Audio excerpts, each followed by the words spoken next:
পরবর্তী ঘোষণা না পাওয়া পর্যন্ত আপনার ফ্লাইট হবে না। বললো যে আপনার এজেন্সির সাথে যোগাযোগ করেন। দিন গেল বিশাল ম্যাচ। এখন বাড়ি চলে যাবো, আর কি করবো, এখানে আমার থাকার জায়গা নেই ঢাকা শহরে। মধ্যপ্রাচ্যের অস্থিতিশীল পরিস্থিতির প্রভাবে বিপর্যস্ত ঢাকার আন্তর্জাতিক ফ্লাইটের শিডিউল। আকস্মিক ফ্লাইট স্থগিত হওয়ায় হযরত শাহজালাল আন্তর্জাতিক বিমানবন্দরে আটকা পড়েছেন অনেক যাত্রী।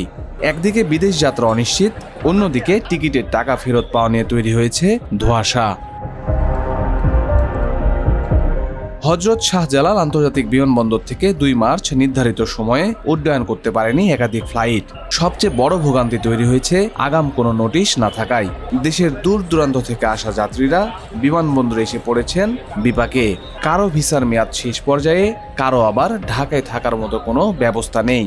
কোনো সমাধান না পেয়ে বিষণ্ণ মনে অনেকেই ফিরছেন বাড়ির পথে। কাউন্টারে যাওয়ার পরে আমারে বললো যে আজকে আপনার ফ্লাইট নেইকে, পরবর্তী ঘোষণা না পাওয়া পর্যন্ত আপনার ফ্লাইট হবে না। এখন বাড়ি চলে যাবো, আর কি করবো, এখানে আমার থাকার জায়গা নেই ঢাকা শহরে। এখন বাড়িতে চলে যাবো, আর কি করবো। ওর বিশারও ম্যাচ শেষ। বিশার ম্যাচ আজকে দিন গেল বিশার ম্যাচ শেষ। পরে কি করম, গ্রামের বাড়ি আর যাই নাই, না গিয়া রাত্রে গাড়ির মধ্যে শুয়ে রয়েছি। গাড়ি শুয়ে থাকিয়া এখন আজকে ইমার্জেন্সি টিকিট কাটছি। কালকে 2বার ফ্লাইটে আমার এইখানে আনেছে, বিমানবন্দর 2বার আনেছে রাত্রে। আমি কি করতে পারি, আমি তো ভোগান্তির ভেতরে আছি। সে বলছে কি দুপুর 2টা পর্যন্ত থাকো, দেখো কি হয়, এইগুলো রাখতেছে না। আমরা যদি প্রবাসে না যেতে পারি, আমাদের ফ্যামিলি, আমাদের বাচ্চা কাচ্চা, ওরা অনেক কষ্ট হবে চলাফেরা করতে, আমাদের অনেক কষ্ট হবে।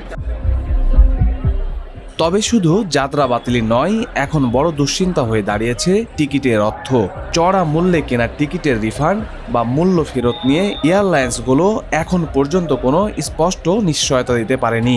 ফলে আর্থিক ক্ষতির আশঙ্কায় অনেকে। ভিতরে যাওয়ার পরে যে এয়ারলাইন্সে যাবো, ইন্ডিগো এয়ারলাইন্স, ওরা বলতেছে যে ফ্লাইট তো ক্যান্সেল হয়েছে। আমি বললাম যে তাই পরবর্তী ডেট কবে পড়বে?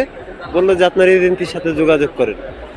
এখন এজেন্সির সাথে যোগাযোগ না করা পর্যন্ত বাকি কিছু জানতে পারতেছে না।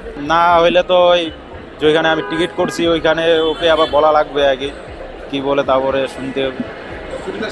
হ্যাঁ, ছুটিতে আইছিলাম। নোটিশে যে নাম্বার দেওয়া আছে, মোবাইল নাম্বার কানেক্টই হইতেছে না, মানে মোবাইলে ফোনে যাইতেছে না। তারা নাম্বার দিয়ে রাখছে, কার সাথে কীভাবে কন্ট্যাক্ট করবো, কী করবো, আমরা তো তার কোনো জানা নাই, তাই না? এখন তো অপেক্ষা করতে হবে, রাত্রি 9টাতে মারতো হবে কি হবে না, তারপর ফির দেখা যাবে কোথায় যাবো। ভিতরে গেছি, ওরা বলতে আছে আমরা কোন দিন ডেট দিতে পারবো না, তোমাকে টিকিট সমস্যা নাই, আর পরবর্তীতে তোমাকে টিকিট চেঞ্জ করে নেওয়া হইব। যুদ্ধ শেষ হওয়ার পরে তোমাকে নেওয়া হইব, সমস্যা নেই।